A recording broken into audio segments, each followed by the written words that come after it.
శ్రీమాత్రే నమః. ఈరోజు వీడియోలో చాలామంది ఫోన్ చేస్తున్నారు గదా! అయితే ఈ గురువుల గురించి చాలా కంప్లెయింట్స్ చెప్తున్నారు. అంటే మేము పలానా గురువులను నమ్మినాము. వాళ్ళేమో మేమేం అడిగినా చెప్తలేరు. కొంతమందేమో డబ్బులు అడుగుతున్నారు. అంటే చిన్న చిన్న విషయాలు అడిగితే గూడంగా వాళ్ళు డబ్బులు అడుగుతున్నారు. మేము వాళ్ళనే గురువుగా ఎంచుకున్నాము. సరే వాళ్ళెక్కడైనా పండుగలు చేస్తున్నాం. రండంటే మేము మా పని వదులుకొని పోతున్నాము. పొయ్యి గూడంగా మళ్ళా వాళ్ళకి డబ్బులియ్యాల్సొస్తుంది. ఇట్లా చాలా కొంతమంది అంటే ఆహ్, చెప్పడం అనేది జరుగుతుంది. నిజంగా గురువులు అలా ఉంటారా అని అడుగుతున్నారు. అయితే నేను జెప్పేదేంటిదంటే, సరే మీరు ఒక గురువుగా ఎంచుకున్నప్పుడు అంటే ఒక గురువుని నేనేం జెప్పినా ఫస్టు నుంచి ఏం జెప్తున్నామంటే, మీరేదో కొలుపులు జెప్పాలన్నా లేకపోతే ఏదో అంటే పీఠమేసుకొని నేను గద్దెసుకొని గద్దెలంటే ఇంట్లో యేసుకుంటారు. నేను పీఠం గూర్చోవాలి అనుకున్నప్పుడు నేను గురువులను ఫాలో అవ్వకండి. ఎవరో ఒక గురువుని మంచి గురువుని ఎంచుకొని వాళ్ళు ఎక్కడైనా పండుగలు చేస్తున్నా, వాళ్ళు చెప్తున్న దాన్ని వాళ్ళు ఏదో చెప్తుంటారు. దాని ప్రకారం పోండి అని చెప్పిన గదా! అయితే మీకు సరే నాకివన్నీ ఏమొద్దు. నాకు ఈ ఫీల్డ్‌కు పోవడం ఇష్టం లేదు. సరే అమ్మవారు వచ్చింది. ఏదో నా ఇంట్లోకి నాకు చెప్పుకున్నా సరే. నేను బయట ఎవరు చెప్పను అనుకున్నప్పుడు మీరు ఏ గురువు దగ్గరికి పోనవసరం లేదు. ఏ గురువు చెప్పినట్టు ఇననవసరం లేదు. మీరు మీకొచ్చిన అమ్మవారినే మీరు నమ్ముకొని, మీ ఇంట్లో ఉన్న దేవుడినే మీరు నమ్ముకుంటే, మీకంతా అమ్మవారే జూసుకుంటది. మీకింక పలానా గురువు అవసరం లేదు గదా! ఇప్పుడు నేను కొలుపులు జెప్పాలే, నేను గూర్చోవాలి, పీఠం గూర్చోవాలి, సరే నేను బోనం ఎత్తుకోవాలే అన్నప్పుడు సరే నాకు ఈ ఫీల్డ్‌లోకి నేను ఎళ్ళిపోవాలి అనుకున్నప్పుడు, మీరు గురువు జెప్పాల్సింది చేయాల్సిందే. గురువు గూడా అంటే గురువు గూడంగా దక్షిణ అడుగుతాడు గదా! ఇప్పుడు మీకు ఏదో ఒకటి నేర్పిస్తున్న ఒక మంత్రోపదేశం జేషినా, లేదు ఏదో పండుగ జేయడం, ఇట్లా జేయాలి, అట్లా జేయాలి, ఎవరన్నా పిలిచినప్పుడు ఇంట్లో గద్దెలేయాలి అంటే గూడంగా ఇట్లేయాలి, అట్లేయాలి ఏదో చెప్తూ ఉంటాడు గాబట్టి, ఆయన ఏదో గురుదక్షిణ మీ నుంచి ఆశించొచ్చు. తప్పు లేదులే గానీ, ఇంక ప్రతిదానికి చిన్నవి ఏదో డౌట్సొస్తే గూడంగా అడిగితే గూడంగా డబ్బులు అడుగుతున్నారు అంటే దాన్ని గురుతత్వం అనరు, గురువు గూడంగా అనరు. ప్రతిదీ మనము డబ్బుతోటి ముడిపెట్టకూడదు. అంటే గురువు అనేవాడు ఏ విధంగా ఉండాలి అంటే, సరే మనం చెప్పేది మనం జేస్తూ ఉండాలి. వాళ్ళు ఏదో వాళ్ళిస్తేనే తీసుకోవాలి. ఒక శిష్యుడు సరే సరే గురువుగారు నాకు ఈ విషయం చెప్పిండ్రు. ఇది మంచి విషయము అని సరే తన భక్తితోటి ఏదన్నా ఇస్తే దాన్ని స్వీకరించుకోవాలి. అది రుణమన్నా గానీ, బట్టలన్నా గానీ, ఇంకేమన్నా గానీ. సరే వాళ్ళకు ఎందుకంటే ఇప్పుడు శిష్యులు అన్నవాళ్ళు లాస్ట్‌కు ఆహ్, అంటే ఇతను నా శిశువని వాళ్ళకు ఏదో లింగంకాయనో లేకపోతే వాళ్ళకి ఏదో ఒకటి జేస్తారు. చేసినప్పుడు వాళ్ళు చాలా డబ్బులు అడుగుతుంటారు. అప్పుడు తులాలు తులాలు వెండి అడుగుతుంటారు. కొంతమంది అయితే ఇప్పుడు బంగారంటే 2,00,000కి దాటింది ఎవరు పెట్టరు గూడంగలే గానీ, ఇంగా ఏదో డబ్బులు గానీ, ఈ వెండి గానీ అడిగేవాళ్ళు. అప్పుడు చాలా అడుగుతారు, ఇస్తారు. ఎందుకంటే ఇంగప్పుడు తను నా శిష్యుడని కన్ఫర్మ్ అయిపోతది. కానీ నేర్చుకున్నప్పుడు ఇలా అడగగూడదు. ఇవి చాలా కంప్లెయింట్స్ ఒస్తున్నాయి. అంటే ఇట్లా ఉంటారా? ఇట్లా అడగడం తప్పు గదా! అన్నప్పుడు. అంటే వాళ్ళ తప్పు గాదు. మన తప్పు. ఎందుకంటే మన పీఠము కూర్చోనవసరం లేనప్పుడు మనం ఎందుకు గురువుగా సరే మనకు ఏదో కొన్ని పరిస్థితులు దేవుడొచ్చిన కొత్తగా వచ్చినప్పుడు కొన్ని పరిస్థితులు చేంజ్ అవుతుంటాయి గాబట్టి ఏదో తెలుసుకోవాలని పోతాం. ఎవరి దగ్గరికి పోతాం. సరే పలానా దేవుడి నీడలున్నాయంటే ఆ దేవుడిని నమ్ముకోవాలి. పలానా ఎల్లమ్మ తల్లి నీడలున్నాయి.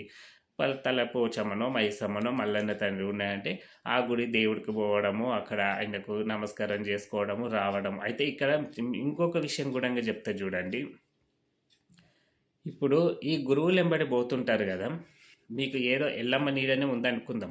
ఎల్లమ్మ నీడ ఉన్నప్పుడు ఆ గురువుకు గారికి గూడా ఎల్లమ్మనో, మల్లన్న తండ్రో, మైసమ్మనో వస్తుంది అనుకుందాం. వచ్చినప్పుడు మీరు వీళ్ళెంబడి తిరగడము, వాళ్ళ పండుగలు జేయడము, వాళ్ళు పటాలు దొక్కిండ్రని మీరు అంటే మల్లన్న స్వామి పటాలు దొక్కిండ్రని మీరు దొక్కడం ఇవన్నీ దొక్కితే మీకు మల్లన్న తల్లి నీడలు గూడంగా పడతాయి. అంటే అప్పుడు మీకు 2 దేవతలు వస్తారు. ఒక్క దేవుడు వస్తేనే నరకం పడుతున్నాము. అప్పుడు 2 దేవుళ్ళు వస్తుంటారు. అంటే ఆ మల్లన్న స్వామి నీడలు గూడంగా బడతాయి. కాబట్టి నేను చాలా సార్లు చెప్పిందంటే, అసలు మీ ఇంటి ఆచారం ఏ విధంగా ఉంది? అది తెలుసుకోండి. చాలామంది మాకు తెలవదు అంటున్నారు. సరే ఇప్పుడు ఇంటికొచ్చిన కోడలు అంటే మధ్యలో వస్తుంది. ఆమెకు తెలవదు. ఇంట్లో ఉన్న మగాయనకైతే వాళ్ళు చిన్నప్పటి నుంచి ఆ ఇంట్లోనే ఉంటారు. వాళ్ళ తల్లిదండ్రులు జేస్తుంటారు. వాళ్ళు ఇంగా ఎవరో జేస్తుంటారు గదా! తెలవదా వాళ్ళకన్నా తెలిసుంటది గదా! అంటే సరే మాకు గూడంగా తెలవదు అని అనుకున్న వాళ్ళు వదిలేసేయండి. మీరు మళ్ళా పటాలు తొక్కడము ఇవన్నీ చేయకండి. మీ ఇంటి ఆచారం కానప్పుడు చేయకండి. మీ ఇంటి ఆచారంలో మేము ఇప్పుడు మల్లన్న స్వామి ఉంటే వాళ్ళకి సట్టివారాలు ఉంటాయి. అదేవిధంగా మల్లన్న పట్నాలు వేసేది ఉంటాయి. మల్లన్న పట్నాలు దొక్కేది ఉంటుంది. వాళ్ళ అగ్నిగుండం దొక్కేది ఉంటుంది. అంటే వాళ్ళు మళ్ళా మల్లన్న స్వామికి బండారు సమర్పించేది ఉంటుంది. కళ్యాణాలు ఒడిబియ్యం పోసేది ఉంటుంది. కళ్యాణానికి పోవాల్సి ఉంటుంది. ఇట్లా కొన్ని ఉంటాయన్నమాట. అంటే వాళ్ళ ఇంటి ఇవి కూడా అందరికి ఉంటాయని నేను చెప్పను. ఇప్పుడు సటివారాలు అంటే కొంతమంది పట్టుకుంటారు, కొంతమంది పట్టుకోరు, అది వేరే విషయం. ఇప్పుడు పటాలు తొక్కాలంటే సరే కొంతమంది తొక్కుతారు, కొంతమంది తొక్కరు, అది వేరే విషయం. వాళ్ళ పూర్వీకులు ఏ విధంగా పెట్టుకున్నారో ఆ విధంగా నడుస్తూ ఉంటుంది. ఇవి ఎందుకు వచ్చినాయి అంటే మన మొక్కుబడులే ఇవన్నీ వచ్చినాయి అన్నమాట. అంటే మనం పలానాది నాకు ఇది అవుతే ఇది చేస్తా, ఇది అవుతే ఇది చేస్తా అని మొక్కుకుంటారు కాబట్టి అది ఇంకా ఆచారం. ఒక్కసారి మనం తొక్కినాము అంటే మళ్ళీ రెండోసారి కూడా ఆశపడరు, రెండోసారి దొక్కమంటారు. ఇట్లా అంటే మళ్ళా రెండోసారి అయిపోయిందంటే మూడోసారి దొక్కినాము అంటే ఇంకా అయిపోయి ఆయన నీడలు వచ్చి పడతాయి అన్నమాట. కాబట్టి వీటన్నిటినీ ఎవరు సృష్టించుకుంటున్నారు అంటే మనమే సృష్టించుకుంటున్నాం. ఇది ఎవరిది తప్పు కాదు, శివశక్తులది తప్పు కాదు, అదేవిధంగా ఆ దేవుడిది కూడా తప్పు కాదు, మీది తప్పు. అంటే మనం దేవుడి దగ్గరికి ఎందుకు పోవాలి, ఆయన దర్శనం చేసుకొని రావాలి. సరే స్వామి నాకు ఇది అవుతే పట్నాలు ఇవి కాదు అడిగేది, నీ ఉండిలో ఇంతో అంతో వేస్తాం. లేదు నీ పేరు మీద ఇక్కడే గుడి దగ్గర ఇట్లకెంచి బీద వాళ్ళకో ఎవరికో వస్త్రదానమో అన్నదానమో చేస్తా. లేదు అక్కడ అన్నదానాలు అయితే ఈ అన్నదానానికి ఇంతో అంత బియ్యమో ఏవో ఇస్తాను మొక్కుకోవాలి. అంతేగాని నేను పట్నాలు వేస్తా, అది మీకు పట్నాలు లేనప్పుడు నువ్వు ఎందుకు వేస్తావు అంటే మీరు ఏం చేస్తారు, ఒక దేవుడి దగ్గరికి పోతారు. ఇప్పుడు నా దగ్గరకు వచ్చిండ్రు అనుకోండి, సింపుల్ నేనే ఎగ్జాంపుల్కి చెప్తా చూడండి. ఇప్పుడు నేను ఎల్లమ్మ తల్లి భక్తుని, శివయ్య భక్తుని అనుకోండి. నేనేం చేస్తా, ఎవరన్నా ఇట్లా నా దగ్గరకు వస్తే నేను ఎల్లమ్మవే చెప్తుంటా కదా. ఇంకో పలానా తోటి పలానా అమ్మవారు ఉంది, అమ్మవారికి దగ్గరకు పోండి, అమ్మవారి దగ్గరకు పోయి ఈ ముడుపు కట్టండి, లేకపోతే ఈ కళ్యాణం చేయండి, లేకపోతే అమ్మవారి దగ్గర పట్నాలు వేస్తారు చూడండి, అవి దొక్కండి అని చెప్తా. మీరేం చేస్తారు, పోతారు. పోయి అక్కడ ఏదో తొక్కడమో చేయడమో చేస్తారు. అట్లా ఒక్కసారి కాదమ్మా మళ్ళీ ఇంకో ఇట్లా 3 సార్లు చేయాలని చెప్తా. 3 సార్లు చేసిండ్రు అనుకోండి, మీ ఇంటికి ఎల్లమ్మ తల్లి లేకున్నా మీకు ఎల్లమ్మ తల్లి నీడలు వస్తాయి అన్నమాట. కాబట్టి మీరేం చేయండి అంటే, మీకు అసలు మీ ఇంటి దగ్గర నా దేవుళ్ళు లేరు అంటే ఎల్లమ్మ తల్లిలో ఎవరో ఇంటి ఇలవేల్పులు కాదు, మీకు ఒక సమస్య వచ్చింది, ఎక్కడ తీర్తలేదు, సరే ఈ దేవుడు వచ్చే వాళ్ళ దగ్గరికి పోయి అడిగించుకున్నారు. మీరు సరే వాళ్ళేం చెప్తారంటే, సరే ఈ ఎల్లమ్మ తల్లికి దగ్గరికి పో, ఇది అడుగు, ఇట్లా చెయ్యండి అంటే ఏం చేస్తారు, మీరు అలా చేస్తారు. కానీ మీరు అలా చేయకూడదు. మీకు డౌట్ రావచ్చు, ఎందుకంటే దేవుడమ్మనే చెప్పింది కదా, మళ్ళీ శివశక్తులే చెప్పింది కదా చేయకూడదు అంటే, మీరు అక్కడే అడగాలి. అమ్మ ఇది మేము ఇప్పుడే సరే మా సమస్య కోసము మేము అయ్యింది, మా కోరిక నెరవేరితే తీరుతాం, కానీ నీ నీడలు అనేటివి మాకు ఉండకూడదు. నువ్వు మళ్ళీ మా పైకి మా ఇంటి అంటే మా ఇంట్లో నిలుపుకోమని ఇట్లా చెప్పకూడదు తల్లి. నా కోరిక తీరితే నేను ఇంత నీకు ఇచ్చేది, నీకు ఏది ఇస్తానో అది ఇస్తా, అంతటితో వదిలేసేయాలను ఎంబడే అమ్మవారిని మొక్కేసుకోవాలి మీరు. మీరేం చేస్తారంటే అట్లా మొక్కరు. లేదు సరే మీకు ఇట్లా చేయమని చెప్పిండ్రు కదా, చెప్పినప్పుడు ఒప్పుకోండి. సరే నేను చెయ్యను అని ఎవరం అనం కదా, కాబట్టి ఒప్పుకోండి. సరే అమ్మా అయితే మేము చేస్తామని మీరు ఎంబడే ఆ గుడికి పోండి. గుడికి పోయి మీరు అక్కడ ఉన్న, ఎందుకంటే ఇక్కడ శివశక్తుల దేవుడి దగ్గరకు వచ్చినప్పుడు వేరే ఉంటుంది. మీరు నిజంగా అదే గుడికి పోయి వాళ్ళు చెప్పినింటారు కదా, పలానా గుడికి పోండి, పోయి ఇదో అదో చెయ్యండి అని చెప్పింటారు కదా, అదే గుడికి పోయి మీరు డైరెక్ట్ అమ్మవారిని, అక్కడ ఉన్న అమ్మవారిని మొక్కుకోవాలి. అమ్మ నాకు ఇది జరిగితే నీ ఉండిలో ఇంతో అంతో వేస్తా, లేదు ఇక్కడ అన్నదానం జరుగుతుంది కదమ్మా, ఇన్ని బియ్యమో లేకపోతే ఒక్కరోజు అన్నదానానికి ఖర్చు నేను పెట్టుకుంటా, ఎందుకంటే అది కూడా మనం బీద వాళ్ళు వస్తుంటారు, అందరు వస్తుంటారు. లేదమ్మా నీ పేరు మీద ఇక్కడే ఒక 5 మంది బీద వాళ్ళకో ఎవరికో ఒకరికి వస్త్రదానమో చేస్తా అని మొక్కుకోండి. బీద వాళ్ళకు అయిపోతుంది. కానీ మీకు లేని పనులు మీరు చేయకండి. ఇలా చేసి ఇవాళ చాలామంది లేని అమ్మవార్లను ఇంట్లో పెట్టుకొని లేని అమ్మవార్లను ఎందుకంటే నిజంగా మన ఇంటి ఇలవేల్పు ఎల్లమ్మ తల్లిలో ఎవరో ఉంటారు కదా, నిజంగా ఆ తల్లి మనల్ని మెచ్చి వస్తే మనకి ఎలాంటి ఇబ్బంది చేయదు. ఏ ఇబ్బంది, ఎందుకంటే ఆమె మనకు తరతరాల నుంచి వస్తుంది, మన ఇంటి ఇలవేల్పు, మనం ఆమె సంతానము. కాబట్టి మనకు ఎలాంటి ఇబ్బందులు అనేది చెయ్యదు, మనకి ఎలాంటి హెల్త్ ఇష్యూస్ చెయ్యదు.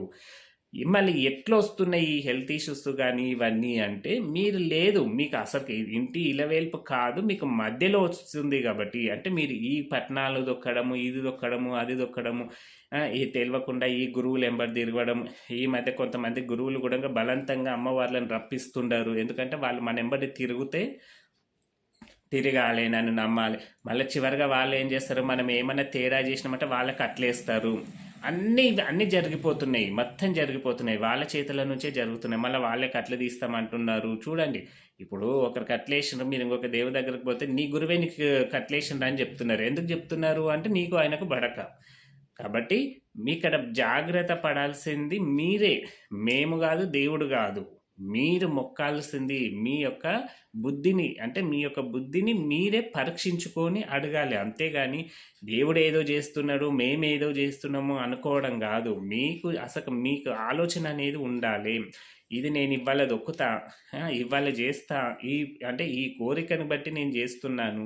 మళ్ళీ ఇది ఎందుకంటే ఈ పూనకాలు వచ్చే అమ్మవార్ల దగ్గర చాలా జాగ్రత్తగా ఉండాలి. ఎందుకంటే మనం ఏదో భక్తితోటి మంచిగా చేస్తే వాళ్ళు ఇప్పుడు చూడండి, మనం లలితా సహస్రనామం చదివిన, గాయత్రి మంత్రం చదివిన, లేదు రోజు ఒక మంత్రాన్ని ఈ జపమో ధ్యానము చేస్తే మనకు ఆటోమేటిక్ అవి చేసేటప్పుడు అంటే శరీరం వేడెక్కడము, ఏదో ఎవరు పిలిచినట్లు ఉండడము, అంటే మనకు అలా అనిపిస్తుంటుంది కదా. సరే దేవుడు వచ్చే వాళ్ళకి పక్కన పెట్టండి, మామూలు వాళ్ళైనా ఈ లలిత సహస్రనామం శ్రద్ధతోటి చదివే వాళ్ళు కానీ, లేదు ఏదైనా ఒక మంత్ర జపము లేదు తీసుకొని ధ్యానం చేయడము, జపమో నిష్టగా కూర్చొని చేస్తే వాళ్ళకి ఏదో పిలిచినట్లు అవ్వడము, శరీరం వేడెక్కిపోవడము, మనం బాగా నిష్ఠతో అట్లే కూర్చుంటే ఏదో కొంచెం లేచినట్లు, మనము గాలిలో లేచినట్లు, మన బాడీ మనకే అల్కగా అయినట్లు అనిపిస్తుందా లేదా?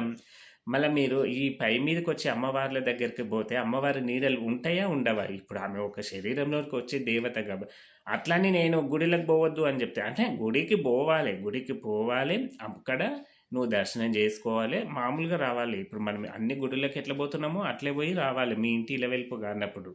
కానీ మీరు ఈ పట్నాలు వేయడము, లేదు మీకు ఇంతమందితోటి బోనాలు చేయించడము, ఈ శివశక్తులతోటి బోనాలు చేయించడము, ఇలాంటి పనులు చేయకూడదు అని చెప్తున్నా నేను, అంతే. అంతేగాని గుడికి పోవద్దు అని చెప్పట్లేదు. అది పోవాలే, మీ మొక్కు ఏదో చేసుకోవాలి. అంతేగాని పట్నాలు వేస్తాము, ఇవేస్తాము, అవేస్తాము, ఇవన్నీ ఎవరు చెప్తున్నారు అంటే మీరు ఒక దేవుడమ్మ దగ్గరకో, ఒక శివశక్తి దగ్గరకో పోతున్నారు కాబట్టి వాళ్ళు మీతోటి చేయిస్తున్నారు. ఇంకా వాళ్ళు కూడా తెలుసా, సరే అంటే నేను ఇద్దరు ముగ్గురితోటి విన్నానమాట. ఫస్ట్ ఎల్లమ్మ దగ్గర కానీ చెప్పిండ్రు, అక్కడ పోయినాము, అక్కడ మాకున్న సమస్య తీరలేదు. ఇప్పుడమ్మ మల్లన్న స్వామి దగ్గర కానీ చెప్తున్నారు. మళ్ళీ మల్లన్న స్వామి దగ్గరికి పోతే కూడా తీరుతుందా తీరదా అంటే అన్ని డౌట్స్ అన్నీ నన్నే అడుగుతున్నారు. సరే మాకు వాళ్ళు చెప్పినప్పుడు వాళ్ళని అడిగితే అయిపోతుంది కదా. అయితే అక్కడకు తీరుతుందా తీరదు అంటే నేను ఎందుకంటే మీరు ఆల్రెడీ ఇప్పుడు సరే ఈ దేవుడమ్మ అనేది శివశక్తిని వదిలిపెట్టండి. ఎందుకంటే మనకొచ్చేది ఎల్లమ్మ తల్లి అయినప్పుడు మన శక్తి కన్నా మల్లన్న ఇప్పుడు మనకుండాలి ఆ తెలివి. ఎందుకంటే ఎల్లమ్మ తల్లి అయినా, మల్లన్న స్వామి అయినా, శివుడైనా, పార్వతి అయినా, జగన్మాత అయినా, దేవుడు అంటే దేవుడే ఒక్కటే. ఇంకా మళ్ళీ ఈయన శక్తి వేరు అంటున్నావు అంటే నీ లోపలే తేడా ఉన్నట్లు, నా లోపల తేడా ఉన్నట్లే కదా. ఇప్పుడు నాకు వచ్చే అమ్మవారి గురించి నేను చెప్పుకోవాలి అంతే. ఏదైనా ఈ అమ్మవారికి శక్తి లేదంటేనే ఇంకొక అమ్మవారి పేరో దేవుడి పేరో చెప్పుకోవాలి. మళ్ళీ ఎట్లా అవుతుంది? అట్లా కాదు కదా. ఇప్పుడు దేవుడు అంటే ఒక శక్తి గల వాళ్ళు ఉండాలి. అది ఎవరైనా సరే, ఎవరి శక్తి వాళ్ళకే ఉంటుంది. ఇప్పుడు నువ్వు సరే ఎల్లమ్మ తల్లి దగ్గర నాకు ఎల్లమ్మ వస్తుంది కాబట్టి ఎల్లమ్మ తల్లిని నమ్ముకున్నావు, వచ్చినావు, అది ఏదో నా దగ్గరనే సాల్వ్ కావాలి. అంతేగాని మల్లన్న తన దగ్గరికి పోవాలి, అక్కడ పట్నాలు వేయాలి, అక్కడ ఏదో సూదిమాను గుండె ఇవన్నీ సూదిమాను గుండి ఏదో చేయాలి అని చెప్తూ ఉంటారు కదా. అయితే అది వాళ్ళ ప్రయత్నం అంతే. అంటే అప్పుడే మీరు అర్థం చేసుకోవాలి, ఓహో ఇది వీళ్ళ వల్ల జరగడం లేదు, అది నా ప్రయత్నం వల్ల జరుగుతుంది. నేను చెప్పేది అదే, చాలా వీడియోలకు చెప్పిన, మేము చెప్పడం గొప్ప కాదు, మీరు చేసేది గొప్ప. మేము ఎన్నో చెప్తుంటాము, చెప్పింది జరుగుతుందని కాదు, ఆ చేసేది ఎవరు? మీరు కదా. ఆ శ్రద్ధతోటి భక్తితోటి చేసేది మీరు కాబట్టి 100% మీకు ఆ కోరిక తీరినా లేకపోతే ఏదైనా జరిగిందంటే అది మీ వల్లనే జరుగుతుంది, మా వల్ల జరగదు. ఇవాళ చాలామంది మీకు ఏదైనా అయితే నేను అంటే చెప్పుకుంటాం అన్నమాట.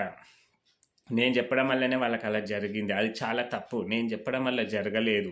అది మీరు చేయడం వల్ల అట్లంటే నేను చెప్పడం వల్ల జరిగింది అంటే, ఇప్పుడు చాలా మందికి చెప్తూ ఉంటాం కదా! ఇప్పుడు వీడియో అంటే సరే ఇప్పుడు ఎవరైనా ముందర ఉన్న వాళ్ళకైతే ఒకరికో ఇద్దరికి చెప్తాం. వీడియోలో అందరికి పోతుంది గదా! మళ్ళీ అందరూ ఆ సమస్య ఉంటే చేస్తారు గదా! మళ్ళీ అందరికి తీరిందా? తీరలే గదా! అంటే కొందరు భక్తితోటి చేస్తారు. కొంతమంది భక్తితోటి చేయరు. కొంతమందికి వీలవుతది. కొంతమంది ఏదో తొందర చేయాలంటే చేస్తారు. కొంతమంది నమ్మకంతోటి చేస్తారు. కొంతమంది నమ్మకం లేకుండా చేస్తుంటారు. కాబట్టి ఏదైనా సరే అది మీ భక్తి మీదనే ఆధారపడి ఉంటది. అది మీ వల్లనే జరుగుతది. మేము కేవలము ఒక అంటే ఒక సూచన అన్నమాట. ఓహో! వీళ్ళకి ఈ సమస్య ఉంది అంటే ఇలా ఈ సమస్యకు ఇది పరిష్కారము అని అది చెప్తామన్నమాట. అంతవరకే మా బాధ్యత గానీ, దానివల్ల అది జరిగింది అంటే అది నా గొప్ప గాదు. మీ గొప్పనే అది. అంటే మీరు అంత భక్తితోటి, శ్రద్ధతోటి మీరు అంత వేడుకోవడంతోటి అమ్మవారినో, అయ్యవారినో ఎవరినో వేడుకోవడం వల్ల ఆ కోరిక మీకు నెరవేరుతది. అంటే ఇక్కడ మళ్ళా వేరే ఇది ఇంక ఇక్కడ గాదు, అక్కడ బోండి మల్లన్న స్వామి దగ్గరికి బోండి, లేకపోతే అక్కడ శివయ్యకి బోండి, ఆ చెరువు గట్టుకు బోండ్రి, అక్కడ బోండ్రి అంటే ఇక్కడ నేను డౌన్ అయినా అంటే ఇక్కడ నాకు శక్తి లేనట్లే. కాబట్టి అట్లా చెప్పకూడదు ఎవరే గాని. ఏదున్నా మన దగ్గరే. ఇక్కడ ఒక దేవుడు ఉన్నాడు. నువ్వు ఒక దేవుని ఎల్లమ్మ తల్లిని మీదికి రప్పించుకొని చెప్తున్నావు అంటే అది ఇక్కడే తీరాలి. ఆ సమస్య ఇక్కడే జరిగిపోవాలి. నువ్వు మళ్ళా మారుస్తున్నావు అంటే అది కాదు. అది సమస్య. సరే పోనీ అది నాకు శక్తి లేదు. నాకు శక్తి లేదమ్మా. నువ్వు పలానా దగ్గరకు పో. అక్కడ కూడా ట్రై చేయి అని చెప్పాలి. మనకు శక్తి లేదని కాదు. సరే ఇక్కడ ఏదో జరుగుతలేదు. సరే అక్కడ కూడా ట్రై చేయండి. అక్కడ కూడా జరుగుతుందని ఆ సమస్యను అంతటితో వదిలిపెట్టాలి. కానీ అక్కడికి పోయినాక జరిగితే ఓహో నేను చెప్తేనే జరిగింది తప్పది. ఎందుకంటే నీకు ఆల్రెడీ ఎల్లమ్మ తల్లి వస్తుంది. నీకు వచ్చిన అమ్మవారికి ఇక్కడ జరగలేదని తెలిసే నువ్వు మల్లన్న స్వామికి ట్రాన్స్ఫర్ చేసినావు. అంతే కదా! మల్లన్న తండ్రికి ట్రాన్స్ఫర్ చేసినావు అంటే అక్కడ ఎవరిది ఉంది? అక్కడ మల్లన్న స్వామిది ఉంది. నాది కాదు కదా! కాబట్టి నేను చెప్పేదంతా ఒకటే. మీకు సమస్య ఒకే దగ్గర తీరాలి కానీ ఇట్లా ఈ దేవుడు, ఆ దేవుడు, ఆ దేవుడు, ఈ దేవుడు అనుకుంటా పోతే ఇంకా అంత టైంపాస్ మీకు టైంపాస్, మాకు టైంపాస్. కాబట్టి ఇవన్నీ ఎందుకు? మన ఇంట్లోనే మనమే అమ్మవార్లని నిలుపుకున్న వాళ్ళు ఇంట్లోనే ఆ భక్తి ఏదో మా దగ్గరకు వచ్చి చూపే భక్తి మీ ఇంట్లో మీరే చూయించుకున్నారంటే 100% మీకు నెరవేరుతుంది. ఇంకా మా దగ్గరకు వారం వారం వచ్చి డబ్బులు ఖర్చులు. కొంతమంది ఇన్ని వారాలు తిరుగు, అన్ని వారాలు తిరుగు అంటే దూరం నుంచి వస్తారు. వాళ్ళకి ఛార్జీలు, మళ్ళీ తిండి, మళ్ళీ ఇక్కడికి రావాలంటే ఆయన 500 లేకపోతే కొంతమంది 1000 రూపాయలు ఎంతో గంత తీస్తుంటారు. ఏదో ఇస్తుంటారు. దానికింత అవన్నీ ఇంకా వేరే ఉంటుంది కథలన్నీ. కాబట్టి ఇవన్నీ ఎందుకు? మీరే ఇంట్లోనే మీ అమ్మవార్ల దగ్గర మీరు ప్రశాంతంగా కూర్చొని సరే మీరు నీడలున్నాయి. మీరు ఫస్ట్ కొంచెం కన్‌ఫ్యూజన్‌లో ఉంటారు కాబట్టి పలానా నీడలు ఉన్నాయి అంటే పోండి. అక్కడికి పోండి. తెలుసుకున్న తర్వాత ఇంక ఆ దేవుడి గుడికే పోయి ఇట్లా ఇవన్నీ ఎందుకులే మళ్ళా వీడియో లాంగ్ అవుతది. ఎందుకంటే ఆల్రెడీ కొన్ని వీడియోల్లో చెప్పినా కాబట్టి. అయితే ఇవాళ ఇంకొక విషయం చెప్తా చూడండి. అయితే నేను ఈ వీడియో ఆల్రెడీ చేసినాననమాట. అయితే ఇది చాలామంది చూసలేనట్లు. అంటే నేను మీకు ఏమన్నా చేతుకు కడమేసుకుంటారు కదా! చేతుకు కడమేసుకున్నా మీకు ఫలితం లేదు. మాకు ఏదో దేవుడు వస్తాడని చెప్పిండ్రు, ఏసిండ్రు అన్నప్పుడు నేను ఆ కడాన్ని తీయండి అని చెప్పిన నేను. తీస్తే ఏం కాదు, ఏం బెదురుకోకండి. కడాల వల్ల మనకి ఏం జరగదు. అవి ఒక రక్ష అంతే మనకు. కాబట్టి తీయండి. ఎందుకంటే కొంతమందికి నేను చెప్పిన ఆల్రెడీ మీకొచ్చే దేవుడు కాకుండా వేరే దేవుడు బీజాక్షరాలు ఉంటే తీసిపెట్టండి అని చెప్పిన. మీకు ఎల్లమ్మ వస్తే కొంతమంది కాళీమాతతో సహా కలిపి ఎల్లమ్మ తల్లి అక్షరాలు బీజాక్షరాలు కలుపుతున్నారు. లేదు కొంతమందేమో శివయ్యతోటి కలిపి అంటే ఒకే లైన్‌లో కలిపి పెడుతున్నారు. కాబట్టి అట్లా ఏమన్నా మీకు తేడా కనిపిస్తే దాన్ని తీసి అమ్మవారి దగ్గర పెట్టండి. అప్పుడు మీరు చూసుకోండి, ప్రభావం చూసుకోండి అని చెప్తున్నా నేను. అయితే ఈ వీడియో చాలామంది చూసలేనట్టున్నారు. చాలామంది ఇదే నాకు కంప్లైంట్ చేస్తున్నారు. అంటే మాకు ఇలా ఉంది అంటే నేను ఆల్రెడీ కడెం తీయనంటే బెదురుకుంటున్నారు. అంటే కడెం తీస్తే ఏమన్నా అవుతుందో? ఏమీ కాదు. ఏమవుతుంది చెప్పండి? నిజంగా మీకు ఆ కడం వల్ల మీకు ఏదో ప్రభావము, మీకు ఏదో శక్తి ఉందో ఏదో ఉంది అంటే మీకు చెడు జరగకూడదు కడం వల్ల. అంతే కదా! దానికి ఒక శక్తి ఉందంటే మీకు చెడు జరగకూడదు. కాబట్టి మీరు తీయండి. తీసినాక మీరు ప్రభావం చూడండి. లేదు ఈ కడం ఉండడం వల్ల నాకు ఏం జరుగుతుంది? ఇంతకుముందు ఎట్లుంది తీసిన అది ఎంబడే తెలవకపోవచ్చు. ఒక 2 రోజులు, 3 రోజులు పట్టొచ్చు. మీకు అప్పుడే చేంజ్ అనేది తెలిసిపోతది. ఇప్పుడు కడమ అంటే ఒక పవర్ అని మనం యేసుకున్నాం గాబట్టి, మీకు చేంజ్ అనేది 1, 2 రోజుల్లో తెలిసిపోతది. లేదు కడని తీసినాక నాకు మంచిగుంది, కొంచెం ప్రశాంతంగా ఉంది, అప్పటున్నంత లేదు అంటే అది తీసేయడమే బెటరు. మళ్ళీ యేసుకోకూడదు. లేదు కడని తీసినాక మాకింగా అప్పుడున్న ఇబ్బందుల కన్నా ఇంకా ఎక్కువ ఇబ్బందవుతుంది. కడమేసుకున్నాక మంచిగుండే, ఇప్పుడు ఇది తీసినాక ఇబ్బందవుతుంది అన్నప్పుడు ఏసుకోండి. ఎందుకంటే అప్పుడప్పుడు మనం పరీక్ష గూడంగా జేసుకోవాలి. మనకు వేసుకున్న కడంతోటి గూడంగా చేతి కంకణం కడమేసుకుంటాం గదా! దాన్ని పరీక్ష గూడా ఎందుకంటే అవి కొన్ని సార్లు శక్తి అనేవి తగ్గిపోతాయి. ఇప్పుడు మనం యేసుకున్నప్పుడు మనం అందుకే ఇప్పుడు ఎవరు కొలుపులు చెప్పే వాళ్ళైతే వాళ్ళు వారం వారము దానికి పసుపు బండారుతోటి వాళ్ళు శుద్ధి చేసుకుంటారు. మళ్ళా దాని పవర్ అనేది పెంచుకుంటుంటారు. మనము ఇంట్లో ఉన్న వాళ్ళం కాబట్టి మనకు తెలవదు గదా! కాబట్టి మీరు గూడా అప్పుడప్పుడు తీస్తూ దాన్ని తీసి పెడుతూ దాన్ని అప్పుడు దానికి మళ్ళా అభిషేకం జేయడము, ఏదో ఒకటి కడగడము, లేకపోతే ఇంత కుంకుమనో, బండారో మళ్ళా రుద్ది, మళ్ళా దేవుడికి మొక్కుకొని మంచిగా ఏదో జపమో, ధ్యానం చేసుకొని యేసుకుంటే దాని పవర్ అనేది మనం అక్కడక్కడ తిరుగుతూ ఉంటాము. తిరిగినప్పుడు కొన్ని నెగెటివ్ ఎనర్జీలు మనకొచ్చినప్పుడు కడం లాగేస్తూ ఉంటది కాబట్టి, ఎంత లాగినా దాని శక్తి అనేది తగ్గుతూ ఉంటది కాబట్టి, మళ్ళా మనము దాన్ని మళ్ళీ ఫ్రెష్‌గా ఏదో మంచి రోజు చూసుకొని మంగళవారమో, శుక్రవారమో దాన్ని మళ్ళా కడిగి, మళ్ళా ఇంత దేవుడి దగ్గర పెట్టి, కొబ్బరి నీళ్ళతోటో దేనితోటో మనము శుద్ధి చేసుకొని మళ్ళీ వేసుకుంటే మంచిగా అంటే మనకు దాని పవర్ అనేది పెరగడం వల్ల గుడంగా మనకు గుడంగా ఇబ్బందులు అనేది రావు. బెదురుకుంటున్నారు చాలామంది తీస్తే ఏమన్నా అవుతుందో ఏమో మళ్ళా అంటే ఇంకొకరు ఏం బెదురుకుంటున్నారు అంటే కొంతమంది గురువులను పెట్టుకున్నారు కదా, ఈ కడని చూస్తే మా గురువుకు తెలిస్తే మళ్ళీ అబ్బో నన్ను పట్టించుకుంటలేడు, ఈయన ఎవరితోనుకో పోతున్నాడు అని మళ్ళీ ఏమైనా కట్లేస్తాడో మళ్ళీ ఏమైనా చేస్తాడో ఇట్లా చాలా గురువులను చూసి బెదురుకోవడం ఏందో నాకు ఇదే అర్థం కాలే. గురువు అంటేనే మనకు ఒక ధైర్యం ఉండాలి. ఎందుకంటే గురువు శిష్యునికి ధైర్యం నింపాలి. కానీ ఏదో చేస్తాడు అని భయం ఉంది అంటే నువ్వు అసలు ఆ గురువుని నమ్మకపోవడమే బెటరు. ఏం లాభం చెప్పండి, ఎన్ని రోజులని అట్లుంటావు గురువుని బెదురుకొనిగా. ఇంక నువ్వు ఎక్కడ పోకుండా అయితావు, నీ స్వతహా నువ్వు ఏం చేసుకోలేకపోతావు. ఇంక అన్నీ ఆయన చెప్పినట్లే ఉంటుంది. మరి నీకు ఇంక దేవుడు వచ్చి ఏం లాభం చెప్పండి. ఇప్పుడు దేవుడు వస్తున్నాడంటే మన బుద్ధి మనకు రావాలి, మన మంచితనం మనకు ఉండాలి. అంతేగాని గురువులకు బెదురుకొని గురువుకు తప్పు చేయొచ్చు కదా. ఇప్పుడు శిష్యుడు మంచిగుండొచ్చు, గురువు కన్నా శిష్యుడు మంచిగుండొచ్చు. ఒప్పుకుంటే వాళ్ళలో గూడంగా కొన్ని మంచి విషయాలు ఎళ్తాయి గదా! అంతేగాని ఆయనకు జూసి బెదురుకుంటున్నాము అంటే ఇంగ మనకు దేవుడొచ్చే దండగ వేస్ట్ నాకు దెలిసి అట్లా బెదురుకుంటున్నారు గాబట్టి. అట్లా బెదురుకోవద్దు. ఆయనకు దేవుడొస్తాడు, నీకు దేవుడొస్తాడు. కాకపోతే నీకన్నా కొన్ని విషయాలు ఎక్కువ దెలవచ్చు. లేదు ఆయన కన్నా నీకు గూడా కొన్ని విషయాలు చెప్పలేము. నీకు అమ్మవారు ఇంకా దేవుడు ఇంకా ఎక్కువ ఇయ్యొచ్చు గదా! శక్తిని గానీ, నీ నిష్టగా ఉండొచ్చు గదా! ఇంగా గురువన్న 10 సార్లు నీకు బండారు ఎడితే మంచిగా జరగబోదు. నువ్వు ఒకేసారి ఎవరికైనా ఇంత బండారిచ్చిన వాళ్ళకి మంచిగా జరుగుతుందంటే శక్తి నీకే ఎక్కువున్నట్లు గదా! కాబట్టి నేను జెప్పేది అంటే గురువులకు బెదురుకోకండి. బెదురుకుంటే ఏం నేర్చుకోలేరు తొందరగా. వాళ్ళతోటి ఫ్రీగుండాలి. గురువులు గూడంగా శిష్యులతోటి ఫ్రీగుండాలి. వాళ్ళకి డబ్బులకు ఆశపడకుండా వాళ్ళకి ఏదో తెలిసినవో తెలివమో చెప్తూ ఉండాలి. సరేరా మీకు నేను నచ్చకపోతే పోండి. వేరే వాళ్ళ దగ్గరికి పోండి. ఎక్కడన్నా పోండి. కానీ ఎక్కడ పోయినా మీరు మంచి భవిష్యత్తులో ఉండాలని కోరుకోవాలి. అది గురు లక్షణం అన్నమాట. అంతేగాని నా దగ్గరకు వస్తలేరు గదా! వాళ్ళకి కట్లేపిద్దాం, ఇది జేపిద్దాం ఇలా చాలామంది బెదురుకుంటున్నారు. చాలా మంది బెదురుకుంటున్నారు. నాకు ఇట్లే దగ్గర దగ్గర 20, 30 కాల్స్ వచ్చినాయి. 20, 30 మందితోటి మాట్లాడాను. మా గురువులను చూసే బెదురుతున్నాము మేము. ఏదో జేస్తారు అని. కాబట్టి బెదురుకోకండి.